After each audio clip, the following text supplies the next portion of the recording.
Uncle میں گھر کب جاؤں گی؟ وہ اپنے مطلب کی بات پر آئی۔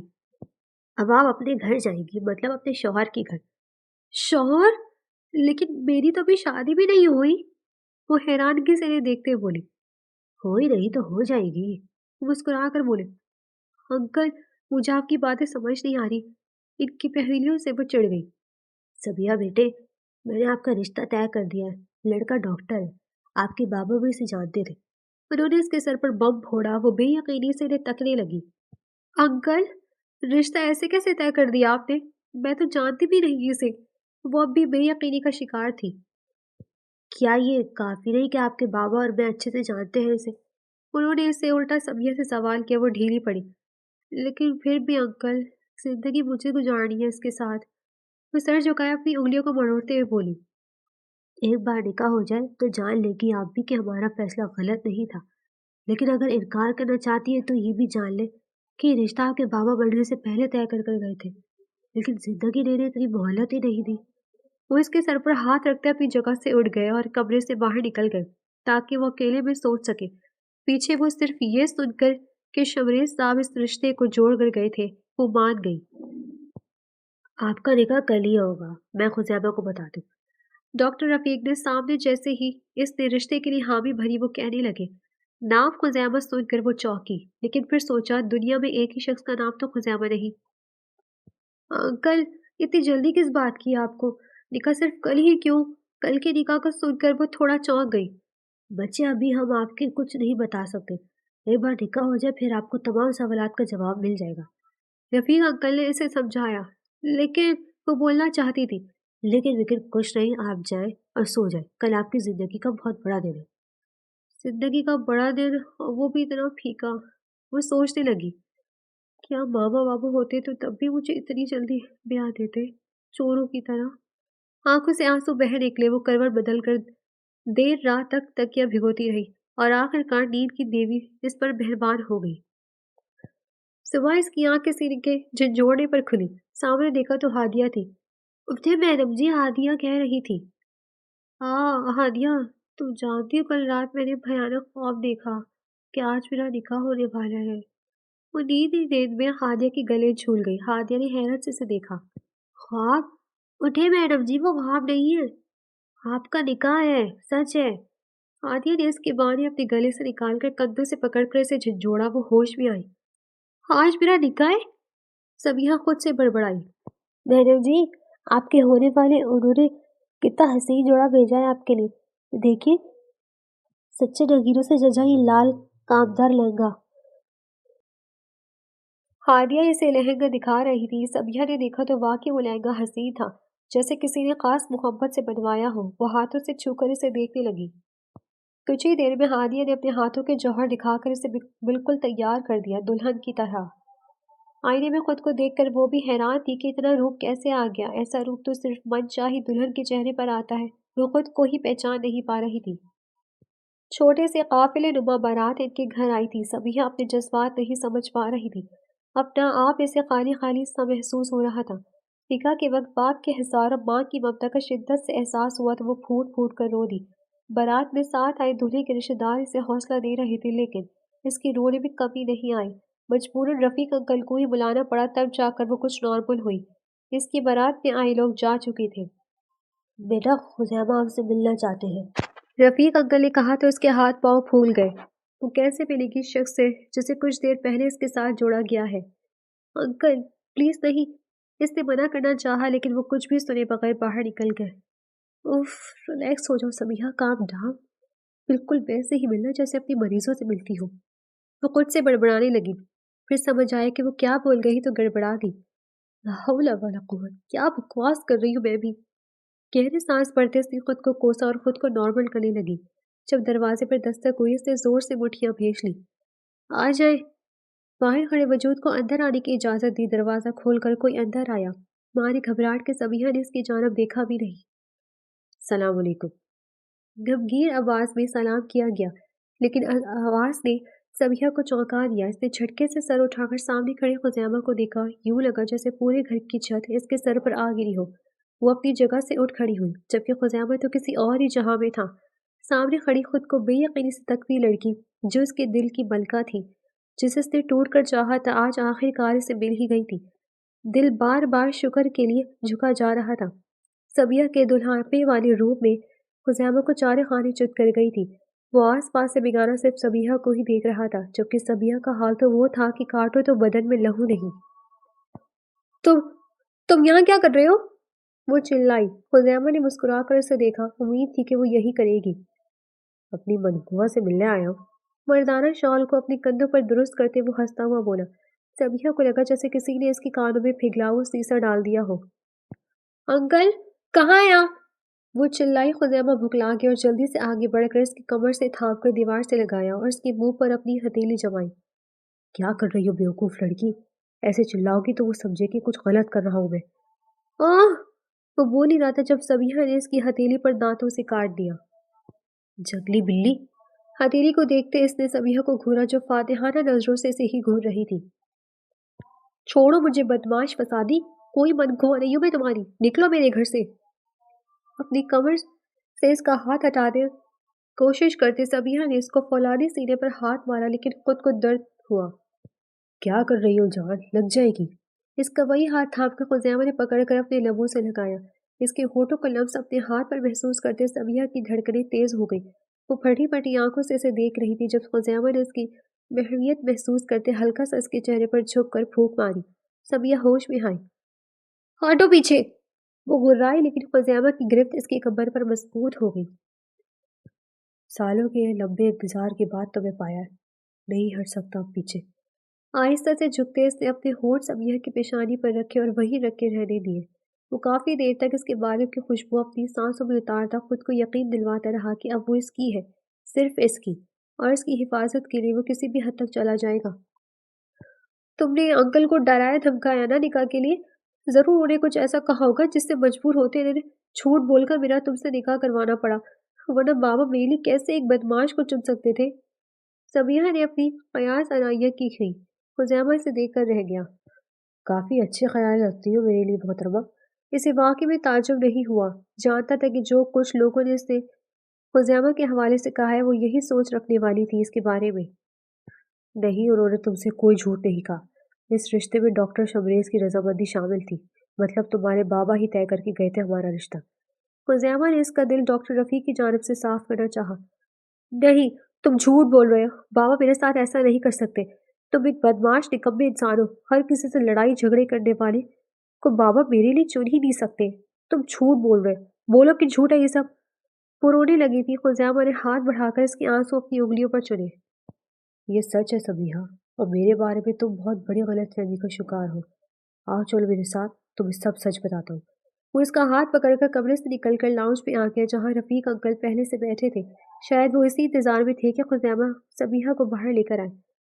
انکل یہ سب کیا ہے؟ آپ جانتے نہیں کہ لوگ کیا کیا کہتے ہیں اس شخص کے بارے میں؟ وہ بھاگ کر رفیق انکل تک آئی۔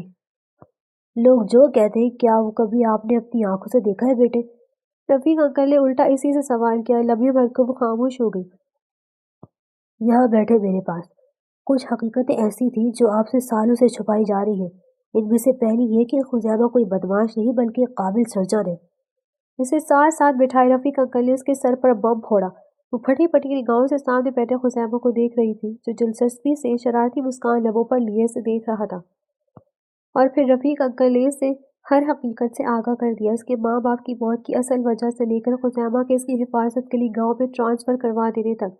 وہ چپ چاپ سنتی رہی اور روتی رہی۔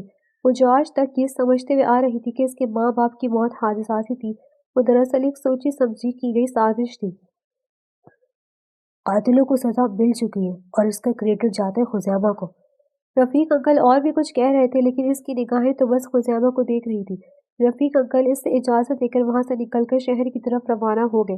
اب وہ دونوں تھے ایک خاموشی، بس درمیان میں کبھی کبھار صبیحہ کی سسکی بھی گونج رہی تھی جو خزیمہ بہت ہی سب سے سن رہا تھا۔ بس کرو جانا، بہت رو لیا تم نے۔ خزیمہ نے اس کے آنسو صاف کیے۔ وہ اپنی جگہ سے اچھل کر کھڑی ہوئی۔ گھبرا کیوں رہی ہو؟ خزیمہ نے پوچھا۔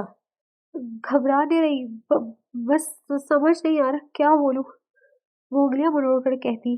خزیمہ کو اتنی پیاری لگی جیسے آج سے سالوں پہلے بار لگی تھی۔ کچھ بھی بول دو، چپ چاپ سن لوں گا۔ وہ اس کے سامنے جا کھڑا ہوا۔ I am sorry.